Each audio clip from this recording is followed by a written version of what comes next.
Magandang araw mga kababayan. Pag-usapan po natin ating talakayin yung nangyaring pagbibigay ng karapatan kay Senador o dating Senador Bong Revilla na pansamantalang makalaya. Ang kaso po ay malversation na alam naman po nating non-bailable. Pero nabigyan po siya ng karapatan, nabigyan po siya ng piyansa na itinakda ata sa 1 milyon at siya ngayon nakalaya pansamantala habang ang ibang nasasangkot sa kaparehong asunto ay nakakulong. Yun po yung gusto nating pag-usapan kasi para bang mga kababayan, ang issue lagi sa Pilipinas sa korapsyon na ulit-ulit yung sistema pero parang ang tinutumbok lang lagi is either executive branch, yun yung presidente, vice president, yung administrasyon kumbaga. O kaya yung legislative, ibig sabihin yung bicameral Congress natin, yung House of Representatives at yung Senado. Pero para bang pagdating sa judiciary system natin, sa judicial system natin, mga kababayan, parang blanco. Kumbaga parang lagi silang safe, parang wala silang yun ang gusto natin pag-usapan, hindi para bahidan sila ng dungis, pero napapaisip ang taong bayan, nagtatanong, sa cycle ba ng korupsyon na 'to, kailan ba matatapos at paano matatapos? At talaga bang ang bawat branch ng gobyerno, yung 3 branches na 'yan, executive, legislative, judiciary, talaga bang ginagawa ang kanilang mga dapat na gampanin, kanilang mga tungkulin? Kasi po mga kababayan, kung inyo po mapapansin, itong kaso ni Bong Revilla na malversation at binigyan ng bail na 1 milyon, pinayagan, mga kababayan, bagamat non-bailable yan.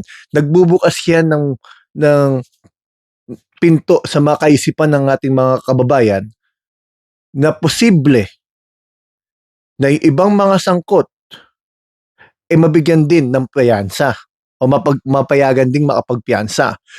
Dahil, kumbaga para bang makapangyarihan talaga ang tao, nakapwesto o dating nakapwesto, gano'n na lang ba kadali sa kanila na kahit gano'ng kabigat ang asunto, kaya pa rin nila makalabas? Kasi yung ibang nasasakdal, mga kababayan, hindi pa pinayagang mag-bail. Ito po ang maganda kong halimbawa, mga kababayan. Yung plunder case o yung kaso nila sa pork barrel, mga kababayan, noong 2014. Alam naman natin na na-acquit sila diyan, sila Bong Revilla. 2018 yan na-acquit kung di tayo nagkakamali. Pero na-convict yung chief of staff niya. Na-convict yung ibang mga tao sa ilalim nila. Pero sila, acquitted. Pero pondo to ng pondo to na ang tandaan po natin, ang pondo ng mga nasasangkot, hindi naman yan mailalabas kung wala namang mag-a-approve. At alam naman natin lahat kung sino may mga karapatang mag-approve, 'di po ba? Pero na-acquit sila. Ngayon ang tanong natin, sa Sandigan Bayan, mga kababayan, sabi nga ni Ombudsman Remulla, gusto niyang kausapin yung kaklase niya, yung Chief Justice natin ngayon. Kasi kasi para bang sa kanyang statement na parang nahihiwatigan na niya, inexpect na niya na may gumagapang, no? Merong nagtatrabaho para mapaboran ang bail request ni Bong Revilla. So ngayon, kung pag-aaralan natin yung mga husgado na nag-decide patungkol sa bail ni Revilla sa Sandigan Bayan, mga kababayan, yung isa doon, mga kababayan, yung si Justice Ronald Moreno, siya rin ang justice, mga kababayan, na nag-absuelto sa mga binay.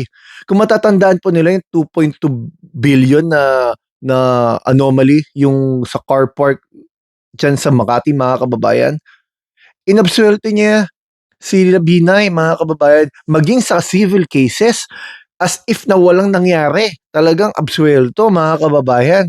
So yung nailabas yung pondo, nagamit ang pondo, 2.2 billion, na may asunto, may problema, hindi hinahanap nasan yung pondo, pero sinabi walang problema, kumbaga, kasi inabsuelto niya, 'di po ba? Kahit civil liability walang ipinataw, mga kababayan. Ang civil liability po yun yung sa mga damages, hindi naman po yun criminal case.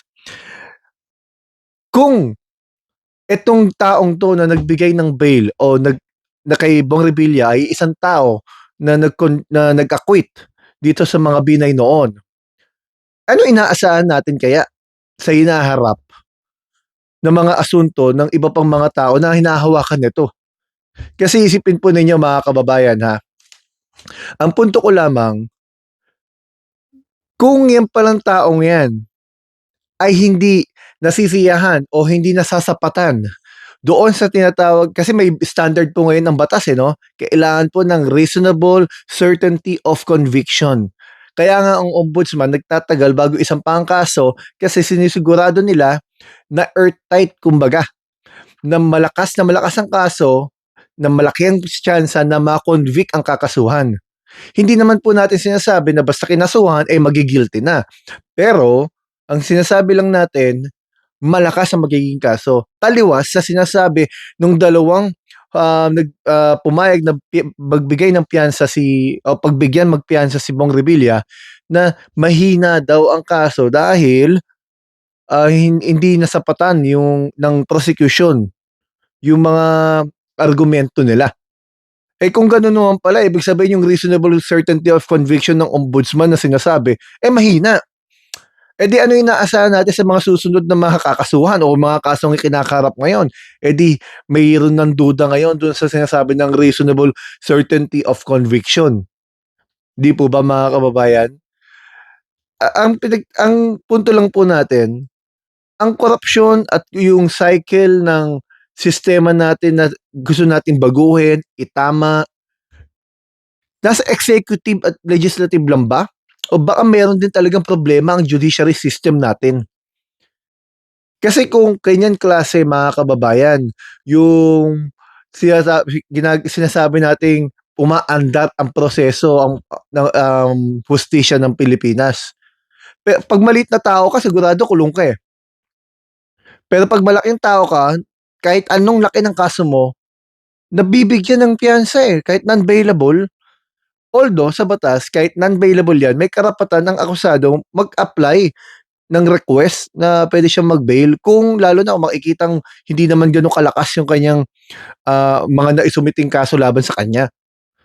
Pero sa pagkakataong ito, ang daming naging investigasyon eh, preliminary investigation yan. Tapos inabot niya yung kategorya na may reasonable certainty of conviction. Tapos ganun lang pala yun. Eh di, ano inaasahan natin mga kababayan? Eh lahat sila dumaan sa reasonable certainty of conviction na stage. Ibig sabihin, ito sila Jinggoy Estrada at kung sino-sino pa. Posible yan, mag-bail out. Di po ba? At sooner or later, ma-acquit. Pag lumipas ang panahon, malamig na ang mga tao, iba ng issue tinututukan, biglang magiging acquittal yan. Siguro, hindi natin sinasabi nga na mangyari, pero sa mga nakaraan mga kababayan, yun naman kasi napanood at nakita natin. Hindi po ba? Para bang nilalaro lang eh. Tapos ang hinahatulan yung mga nasa baba nila. Nako-convict yung mga nasa baba nila.